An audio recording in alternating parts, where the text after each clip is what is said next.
Hey you guys, it's Peter, and welcome to my channel, Peterisms, where I tell stories of my life and just little things I've learned as I've grown into the person that I am today. And I am drinking my coffee, and I took a shower late in the day today. I had a really nice breakfast this morning. I posted the picture on Instagram. It's underneath my food. I weighed myself today, so if you follow my vlog, my weekly weigh-ins are every Tuesday. I weighed myself over there today.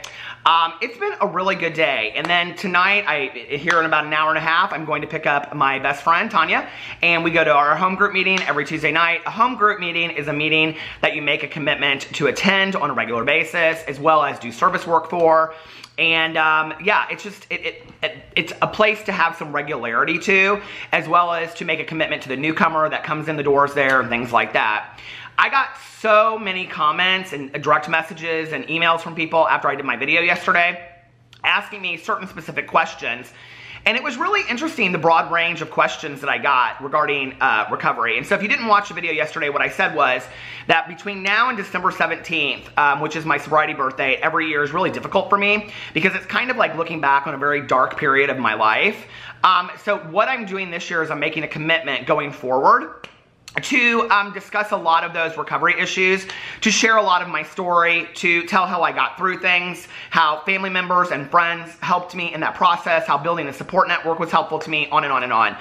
It will be a lot of stuff that is based around 12-step things that I've learned, but it will all be personal experience. It will also just be some things that you might not even think about, as far as like, you know, I typically drive wherever I go so that I'm in control of the outcome, and I can leave when I want to. That was a very valuable lesson that I learned early in sobriety, was that you know, I can always leave any situation that I'm not comfortable in, and therefore, you know, I'm in control of the outcome at that point. So anyway, there's a lot of things that I want to talk about, you know, on here, and I'm kind of going to put together a list of the things that you guys have asked, and if you have more, please list it below. And then starting probably around the 1st of December, so next week sometime, I will be posting regularly on this channel, mostly about addiction and some other things, gratitude. You know, of course, I will be sharing about my last night using and my first day sober on here. I think I did that last year. And I will probably also talk about the last Christmas Eve that I spent with my mom. That was really a profound night for me. So those are some of the things that you can look forward to in this channel. I'll try to mix it up and tell it in different ways that I've told it in the past. But as you know, every morning that I get up, I do my prayers and my meditations and my daily affirmations. This morning, I was so incredibly peaceful when I woke up. And if you watch my vlog, what you know if you just watched, it just went up like a half an hour ago, is that I went to go work out very late last night, like 1 o'clock in the morning. And I worked out till almost 3 o'clock. And I came home and I thought I would be so sore today and whatever, but I woke up and I just felt incredible. I came home last night, I did a face mask, like this hydrating face mask, and then I took a shower, and before I took a shower, I like did my face mask, and I read Franny and Zoe that were reading for Peter's Book Club. I read a little bit of my James Patterson book to just kind of escape. I made a cup of sleepy time tea, and I just relaxed. I keep on over there because I was sitting on the couch, see, in my readers, and it just was such a peaceful evening. And then I went to sleep last night, and I woke up this morning and I was just so peaceful and did my prayers, did my meditations, and just was so focused for the day. And one of my affirmations that I keep on telling myself every day is that today is going to be a good day. Today is going to be positive and happy. And you know, what happens then when things come in the way of that, because just because you tell yourself you're going to have a great day today doesn't necessarily mean the burdens of life are not going to happen. That things that you didn't expect to happen, troubles, whatever, you know? And it can be anything from just being stuck in traffic all the way to getting a very serious call, you know, about a family member. And I've said on here for quite some time, especially in discussing like my mother's illness, that those calls that you get on a random Tuesday afternoon are sometimes the worst, you know? And I can remember when I got the call from my dad, and he said, you know, you need to be at the hospital now. Your mother fell in the shower, she's unconscious, and we're admitting her to the hospital. And she was in ICU after that. And that was kind of the beginning of the end.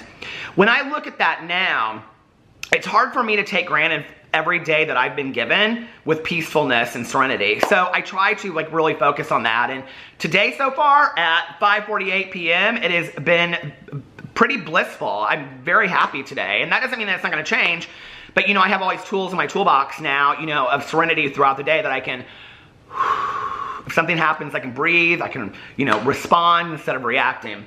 So I did not this morning read The Language of Letting Go by Melody Beattie, and I opened it on here, And it's interesting because it's a topic that I often talk about on my vlog, and it is wants and needs. That's the November 20th. Today is November 20th. The November 20th meditation. So I thought that we would read it on here together, and then I would discuss a little bit about that afterwards. I've talked a lot in the past on my vlog about wants and needs in regards to our relationships with other people, but also as well as financial issues. And you know, I think that one of the things is that we don't often talk when we talk about spiritual growth, or we talk about, you know, self-growth, or, you know, self-help, or becoming a different person, or becoming the person that we want to. We don't often talk about finances in there. But I have to say that finances have been something that have affected me the most in my life, whether it's, you know, my interactions with other people, whether it's my relationships with other people, you know, on and on and on. And so, you know, I think for me, when I, like years ago, and I've talked a lot about this on my vlog, when I made a conscious effort to get rid of my debt and say that I'm going to be debt-free going forward, there was a lot of work that I had to do. I followed Dave Ramsey. If you know who Dave Ramsey is, he's like this kind of financial guru. He talks about snowballing debt. I followed him. You guys are like, what does this have to do with anything? Well, hold on. But one of the things that he talks in there is about knowing the difference between our wants and our needs. And you know, it sounds like an easy concept, but when it came to buying things at that time, where I'd just be like, I'd go into Target or Walmart with my best friend late at night, and I would go in for deodorant, and I would come out with $60 less of crap that I didn't really need. You know, I've tried to be better about that, and there was probably a 2-year period where I didn't buy anything at all. What it really taught me over time was not just financially, but that my wants and my needs are completely different, and that I have to be very aware of something. And one of the things that I did at that time was that when Tanya and I would go shopping places, like I would pick, because she would say, you used to come in here and spend so much money, you don't do that anymore.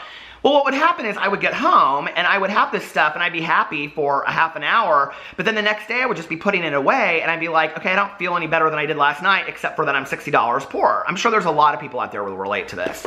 They just go into a store and you just shop for no reason, right? I think it's okay to do that. I don't think there's anything wrong with that. You know, I'm going Black Friday shopping. Come hell or high water, I'm going Black Friday shopping this week. And I'm going to buy some things that I want to buy for myself. You know, if I go to Walmart, I buy some candle waxes. Go check out my candle review on my candle review, my Peter's review channel. Peter.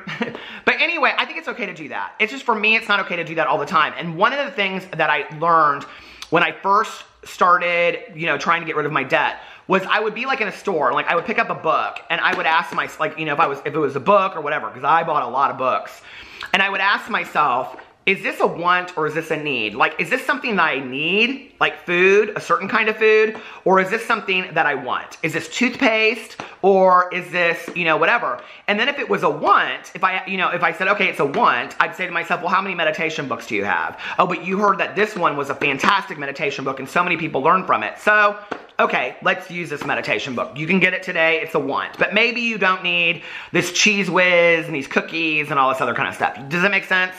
And that's how I started deciphering the difference between my wants and my needs. When I was able to do that from an economic, financial point of view, it kind of started affecting my entire life, you know? Like when I would, you know, be upset about an interaction with a friend or whatever, I would say to myself, is this something that I really want to argue over? Is this something that I really want to hold strongly to? Or can I let it go and the friendship's more important to me? And that was something that I really learned in life, you know, whether it be with my husband or interactions with my friends or family members. So this idea of wants and needs can apply everywhere. And I have no idea what this meditation is going to say, so let me have a sip of coffee. Get a sip of coffee, water, whatever.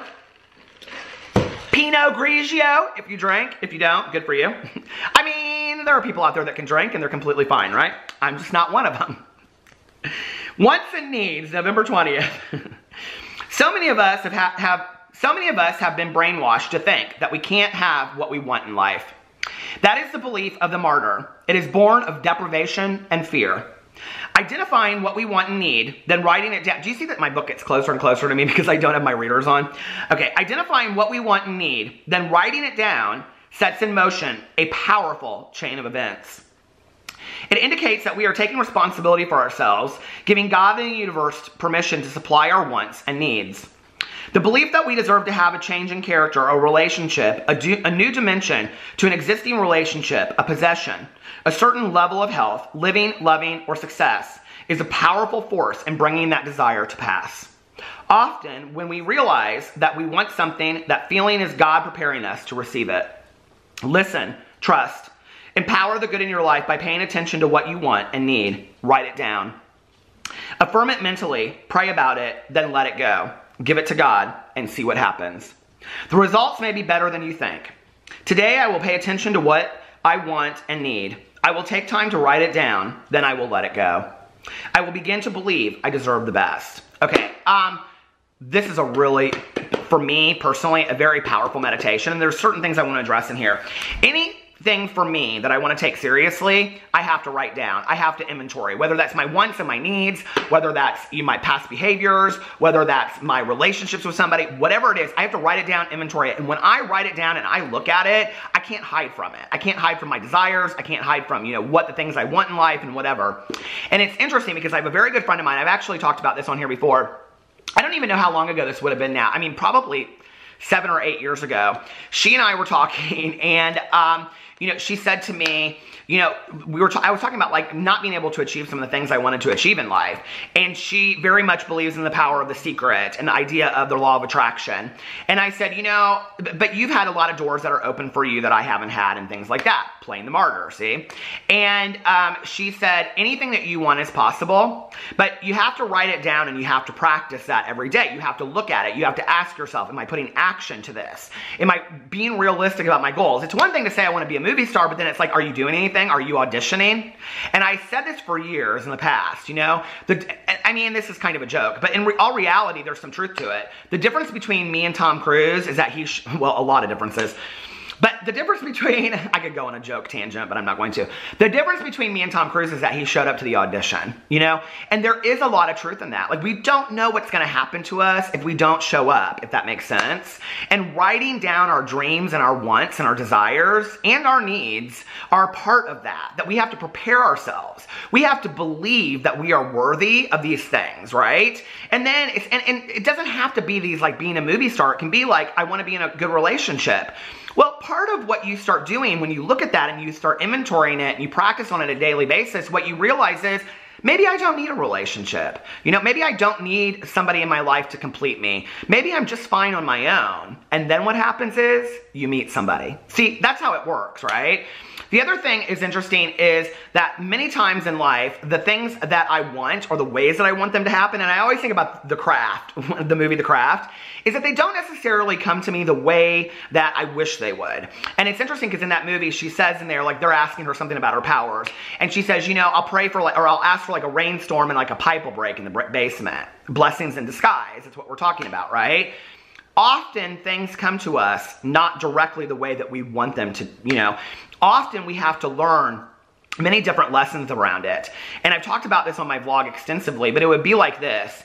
If you're asking or praying or hoping for money, for your money problems to go away, right? And then you get in the mail, let's say some, bill that's for your car or something, right? And it's like, how the hell am I going to come up with the money for this? Well, you look at what you're doing, you kind of inventory your, your life, and you realize, I'm going out to dinner 4 times a week, or I'm doing this, or I'm doing that. Like, maybe I need to cut these things out of my life. Well, what you do is you start cutting those things out of your life, and what you realize is, I don't need to go out to dinner as much. I don't need to be going shopping to buy new clothes every weekend. And then you start having more money. You know the difference between your wants and your needs, see? And then what happens is 6 months later, that bill for the car is long paid off, and what you realize is you wake up one day and you're like, oh my God, I have more money now. But you had to learn it through a difficult, situation in your life. That's happened to me many, many times. So my friend, she and I talked like 2 weeks later. She was like, you need to make a list of all of your desires, all your dreams. And at that time I had like pay off my debts. I had all these different things on there, okay? And what was interesting was we talked like 2 weeks later. I remember I was like both times sitting on the front porch and I was talking to her. I was like, yeah, none of these things are going to happen for me. Like, they're not happening. And she goes, how often do you look at your list? And I said, oh, I don't know. And she goes, are you looking at it every day, several times a day? And I said, oh, no, not at all. Not whatsoever. She goes, you have to look at your list every day, several times a day. You have to believe it, and you have to be putting action to those things. It's not going to just happen sitting in your house dreaming about it, right? And I was like, that makes so much sense. Like, I have to believe it. I have to believe that I'm worthy of it. I have to want it bad enough. And then I have to put action to what it is that I want. And then things start happening for me, And she was right. And I look back on that list today and I'm like, almost everything. I mean, literally, I think I had like 10 things on that list. All of them, except for my dream body, having the dream body of my life, which I'm working on now. is on there. And the thing that stopped me in the past from having that want or that need, because for a health reason it's need as well, is that I didn't put the action to it. So those things that I put action to in my life when I wanted them bad enough, that's passion. That's opportunity meeting desire, right? And that's a powerful tool out there to have. You know, that when you have so much passion in your heart because you want something bad enough and you believe in it bad enough and you can see yourself having that thing, and then you put action to it, it all of a sudden makes our wants and our desires and our wants and our needs come together. And I think that's a really powerful thing, you know? So anyway, let me know what you think in the comment section below. If you've never sat down and made a list of the things you want in your life, do it. It is super powerful. I try to always keep a list like that going. I usually do it at the beginning of the year. I don't make New Year's resolutions. I make New Year's goals. That way I don't feel so depleted if I don't follow through with them. So anyway, let me know what you think about that in the comment section below. Are you guys ready for Thanksgiving? I'm so ready for Thanksgiving. I love you guys, and I will see you tomorrow. Bye.